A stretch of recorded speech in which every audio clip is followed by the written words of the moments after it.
পরিদর্শন কক্ষ নামে এই কক্ষটি থাকবে। মাননীয় এমপিরা ওখানে বসে তাদের প্রয়োজনীয় কার্যক্রম এবং সাধারণ মানুষের সঙ্গে দেখা সাক্ষাৎ এবং সময় ব্যয় করতে পারবেন।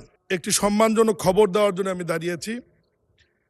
দীর্ঘদিন মাননীয় সংসদ সদস্যের একটা দাবি ছিল যে মাননীয় সংসদ সদস্যরা উপজেলা পরিষদে গেলে তাদের বসার কোনো জায়গা থাকে না, তারা কোথাও বসতে পারে না। এ ব্যাপারে কয়েকদিন আগে একজন মাননীয় সংসদ সদস্য দাবি করলে মাননীয় প্রধানমন্ত্রী জনাব তারেক রহমান এ ব্যাপারে প্রয়োজনীয় ব্যবস্থা গ্রহণের জন্য আমাকে নির্দেশনা দিলে আমি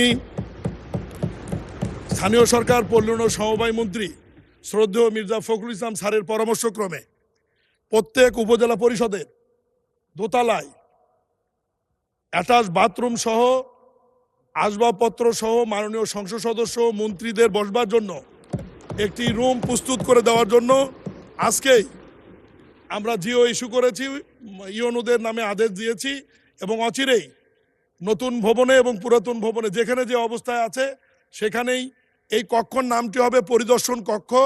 কারণ মাননীয় সংসদ সদস্যের নামে রুম বরাদ্দর বিধান নাই, এই কারণে পরিদর্শন কক্ষ নামে এই কক্ষটি থাকবে। মাননীয় এমপিরা ওখানে বসে তাদের প্রয়োজনীয় কার্যক্রম এবং সাধারণ মানুষের সঙ্গে দেখা সাক্ষাৎ এবং সময় ব্যয় করতে পারবেন।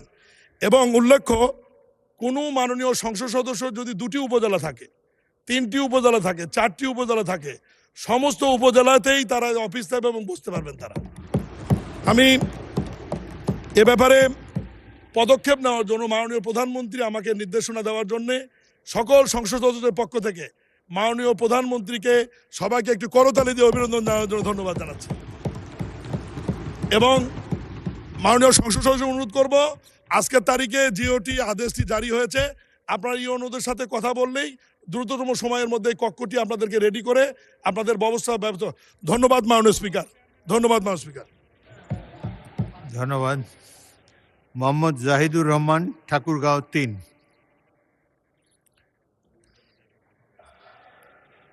কি আবুল হাসান আব্দুল্লাহ, কি কথা বলতেই হবে, বলেন বলেন।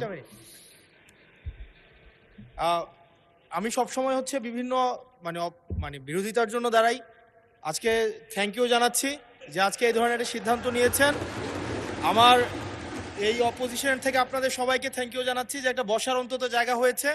আমরা লজ্জায় একটা কথা বলি না, এখন এই পার্লামেন্টের সেকেন্ড মোস্ট জুনিয়র হিসেবে একটা কথা বলছি মানে আপনাদেরকে, সেটা হচ্ছে যে আমাদের একটা ইউনো মহোদয়ের একটা গাড়ি থাকে, উপজেলা চেয়ারম্যানের একটা গাড়ি থাকে, আমরা ভাড়ায় গাড়ি চালাইতে হয়। আমাদেরকে যদি আমরা লজ্জায় এটা বলতে পারি না, আমরা এটা লজ্জায় কোথাও বলতে পারি না। এখন আমাদেরকে যদি একটা বসার ব্যবস্থা করে দিছে, এখন মানুষের কাছে যাওয়ার জন্য যদি একটা গাড়ির ব্যবস্থা করে দেয় তাইলে আমাদের জন্য একটু সুবিধা হয়, মানুষের কাছে একটু যাইতে পারি।